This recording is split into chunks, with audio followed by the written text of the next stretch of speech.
Let's return to New York City now. Joining us is the criminal defence attorney, Julie Rendelman. Julie, we spoke about all this yesterday. We've got a little more detail now, and you summed it up so well yesterday. So now that you've got this detail, what do you make of it? Nothing really surprised us. It was 34 charges, as they predicted. I thought some would be misdemeanors. They were all felonies because they broke up the checks versus the invoices versus the ledger for each specific act that Donald Trump is allegedly to have done to falsify business records. They went into some specifics in regards to kind of the background, if you will, and included some of the language in regards to a second hush money payment and a third potential hush money payment in regards to a doorman at one of the buildings I believe Trump was at. But nothing really shocked the senses. I think we all kind of knew what was coming, and it's exactly what we expected. I had John Bolton on the show a short time ago, Julie, and he's not a close associate of Donald Trump anymore. Even he said this is a weak case against Donald Trump. Do you agree with him?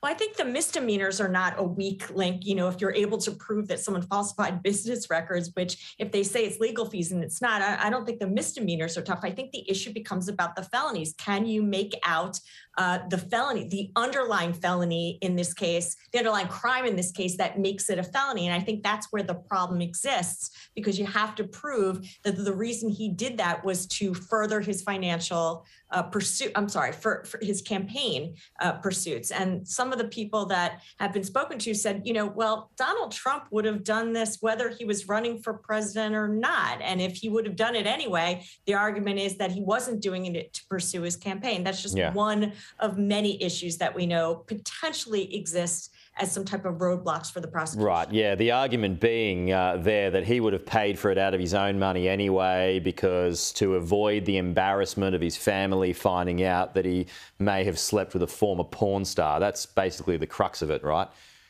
You've made it much clearer than I could have made it. Yeah, so what do you make of the chances of success here when it comes to the prosecution? I think we're so far from a trial that it's hard for me to even start to think about that. We know that the next case, the next date it's on is supposedly in December. And so that's a fairly far off date. I know the prosecution talks about a January trial, January 2024. I think that's unrealistic. I think what we can expect to see is multiple motions by the defense in regards to questions of jurisdiction, questions of statute of limitations. I know on the first date, there was a raising up by the prosecution in regards to one of the attorneys of Donald Trump that might be a conflict of interest. So I expect all of these issues to be raised along in the next couple of months, but I don't think we're going to see a trial anytime soon. I think it's going to be way after January 2024. That's wow. It could even run into the election. And, what if this is still going while it's possible Donald Trump becomes president again? What if this is happening while he's president? I mean, that just raises up a whole other list of concerns or complexities. Yeah. I mean, look, we haven't seen anything like this before. We certainly wouldn't have seen a situation where a president had an open criminal case. Keep in mind, there's also other potential cases against him that are going on in Georgia and other jurisdictions. So by the time the election comes around, he may be dealing with multiple charges. We don't know. And this is kind of unseen territory. I've never seen anything like it. I've never seen the former president in the courtroom where I sit every single day. So and just final point on that then, just as an American, Julie, what do you make of the fact that you had a former American president today who became a defendant? It's hard. It's sad. And this isn't a political view. It's just an objective view. It's sad to see a former president not in cuffs, but potentially, walking in the hallways as a defendant in a case.